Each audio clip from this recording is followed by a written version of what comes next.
Okay. Oh, Lord, let me tell you something. Okay, I'm listening.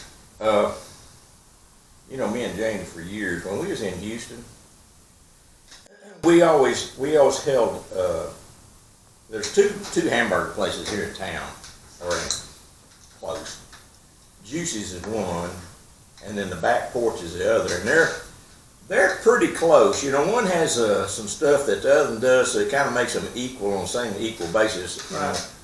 And for years, we've looked for a hamburger that was actually better than that one.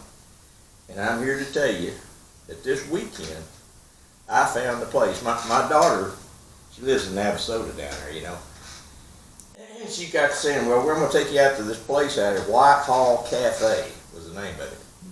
And she says, it's the best hamburger I ever ate, you know, and so, you know me, I got to test it out. I can't take their word for it, you know, because we've had close encounters before, you know. We had a friend of mine, Todd Bates, and he went down to Houston. He found his hamburger joint. He newly had moved down there, you know, and working for Fleur. Yeah.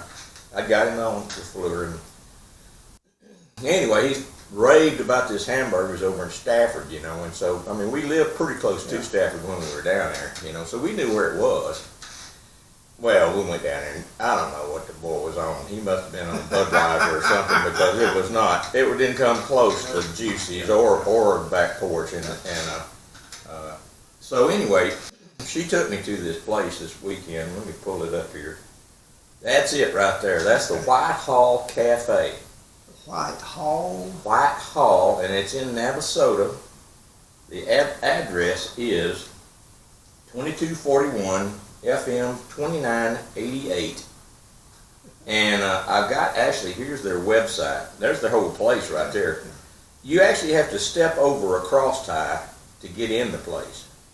But it's out in the boonies. Let me tell you something. It is, so far, they have to pipe sunlight in to them, but they have got the best hamburger I have. I bit into it and I went, God, this actually did what we were trying to get, you know, and so I started quizzing the old boy, you know, and it's a mom and pop bunch in there that does this, you know, and this old boy, he was a chef in several different places in Los Angeles and I think Arizona, and also at Mazeroff's in Houston. It's a steakhouse in Houston. It's a fancy steakhouse. I mean, you're not gonna come out there for less than a couple $100 when you go in there, you know, if you got two people. Anyway, I got to quizzing him about that hamburger. And I told him, I said, I'd pay good money to learn how to make that hamburger. Yeah. And he says, you would? And I was thinking, hey, he might just actually do it, but he never did offer it. So I started to question him. I said, you know, well, how do you make that thing? He said, well, mainly it's pepper and salt, and it's certified chuck beef. And I said, what about this sauce that you got? And he had a little sauce on there, you know, and I said, what's in that? He said, oh, it's this. I said, well, you know, I just kind of wondering. I kind of quizzed him a little more, and he says, it's 40 ingredients. And so when I heard that, I thought, well, that's a bullshit answer. Yeah, really. And if I don't want 41 ingredients in there, I might ought to back off of it next time I get a hamburger in here. But let me tell you, it is really good. They open up on like 4 o'clock on Thursday evening, and then they're open Friday, Saturday, I think, and Sunday. But it is a little old podunk place. It's not big. The inside is got a couple of picnic tables size. A lot of people buy it to go out, but they've got a lot of picnic tables outside you'd sit on. But they have specials like, I think that day we went, they had a fish special, and I don't really like fish, but I thought, no, I got to test this hamburger. That's part of the job, you know. So, but I'm just going to let you know, if you're looking for an out-of-the-way place that's got the best food, I didn't try the rest of it, but that freaking hamburger is unreal. Well, with my first wife she worked for Safeway over Kilgore, and I'd go over there. A lot of times we'd go downtown, and there was a hamburger joint down there that 2 old women ran. Mm-hmm. And I couldn't more tell you the name of it than nothing, but it was a little bitty place, and you went in and you placed your order, and then you put your money. There was a pile of money on the counter. Yes. And she told you how much it was, and you put your money in that pile and took the change out. Oh, really? And they made one of the best hamburgers I ever ate. Well, you know, that sauce that he had on there, that wasn't what made the hamburger. I don't really know why he was so, adamant about, they used it at Mazarof's, what he told me, and you could probably look up Mazarof's and get the recipe. I think it's probably Heinz 57 cut with 17% Thousand Island dressing. And it's just a little bit crosser, so it really doesn't make that much difference. It's the way they made that hamburger that's the key thing, But man, it was something, I mean, we spent some time down there. We went down to Houston and went down to they had a car museum down there that is just unreal. It's called the Art Car Museum. Let's see if I can pull it up here. This is the front of the place. Art Car Museum. You have to it's free to go in there, but you have to get reservations to go to this thing. But there is a car in that thing, and I want you to see this thing. A guy built this car, and it's drivable.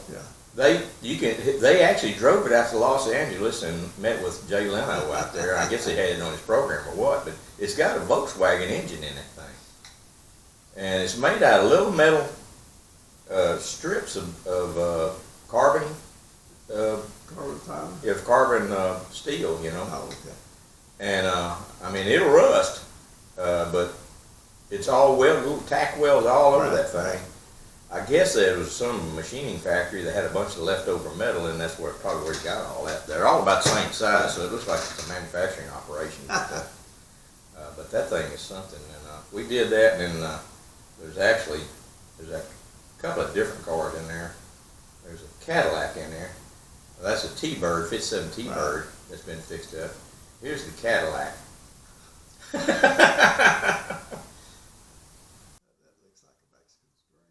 Oh man, I'm telling you. Yeah, it's funny what people sometimes will do in there, and I mean, it had everything but the kitchen sink, and actually the interior was kind of patchwork too that they'd done, but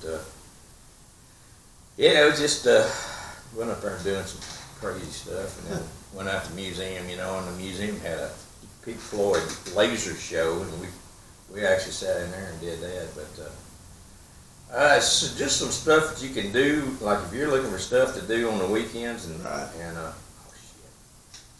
the American Pickers on History Channel, they're all the time running across art cars. Oh yeah.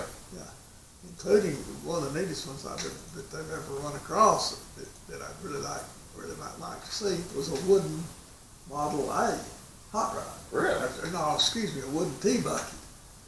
And it had, of course, the motor was steel and the running gear, but everything else was wood, and it was neat looking. I went to World's Fair one time in Knoxville, and they had a car that ran on wood. You loaded the wood in the back of it, and it ran. Steam engine. Yeah, it was out of the Philippines, I think it was, that did that. How that works. So anyway, I just thought I'd show you what we did this weekend. That hamburger place, though, I'm telling you, you won't be disappointed. If you're anywhere near that place, like I say, they're only open those days, and you probably need to check ahead. But anyway, last week you fished LFA, and here's your partner is Rudy Hall. And anyway, here are the results of that. Dennis he's doing pretty good this year. He has got some area. I guess it's in March. I don't know where it is. I have not a clue. It ain't like a 55-gallon drum or out there or anything. Well, no, but he fishes with somebody different every week. Really? So I'd love to know where, but he swears he's catching them all on swim dingers in 2 feet of water. Yeah. Well, you did good too. I mean, you got like 6 fish, and but they weren't on swim dingers in 2 feet of water. Yeah. What were they on? Well, the first 3 I caught on drop shot early.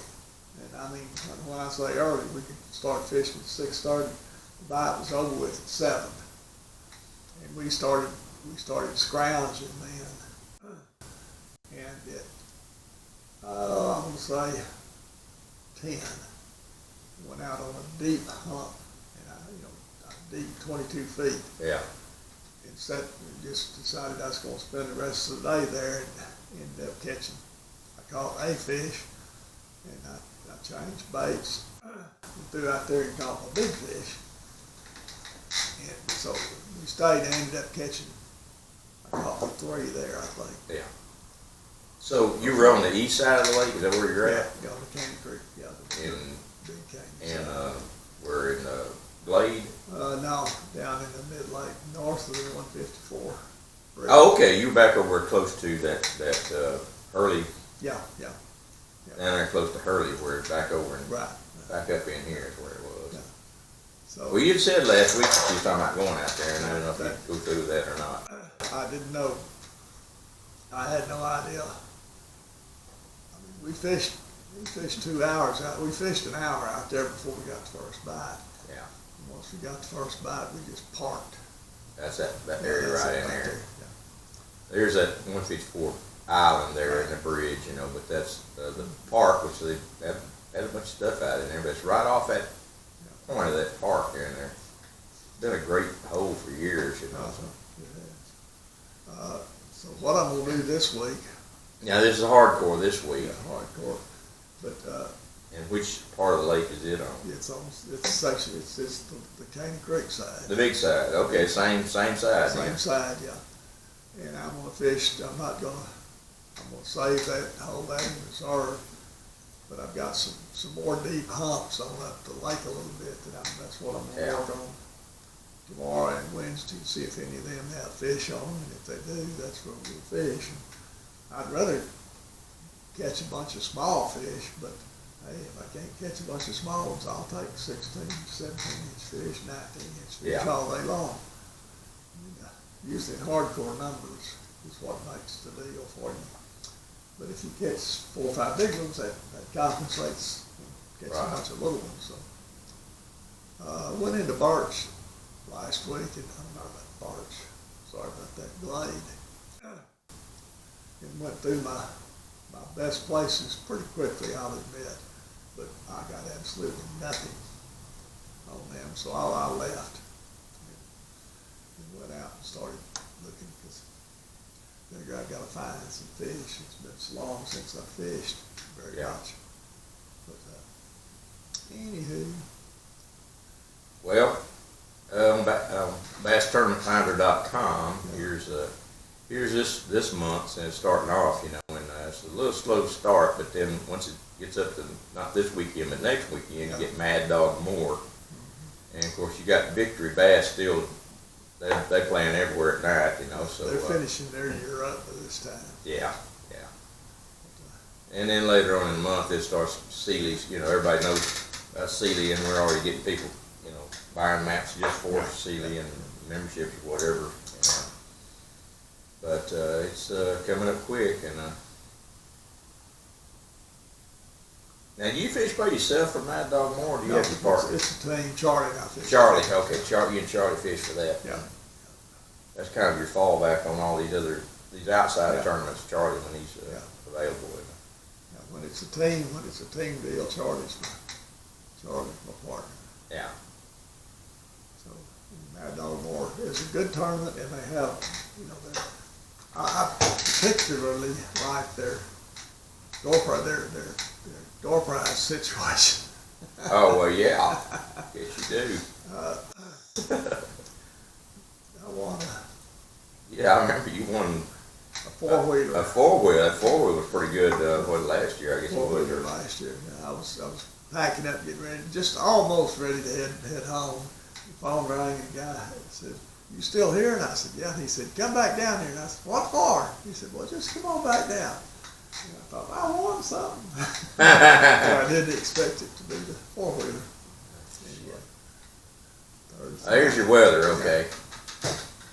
And Thursday is 93 degrees, sunny, a little bit of rain possibly, and 7 mile an hour. So I hope it is 7 mile. I hope the wind blows. That's the main thing. yeah. Doesn't have to blow hard, but just blow a little bit. It's gonna be nice and warm. Lake Fork Sportsman's Association is having well, it's a recruiting deal is what it is. A picnic. Oh, really? Yeah. Anybody that might be interested in joining, just come on, I'll cover you your meal. I'd love to have you just come and see what you think. If you join, great. If you don't, that's okay too. Uh-huh.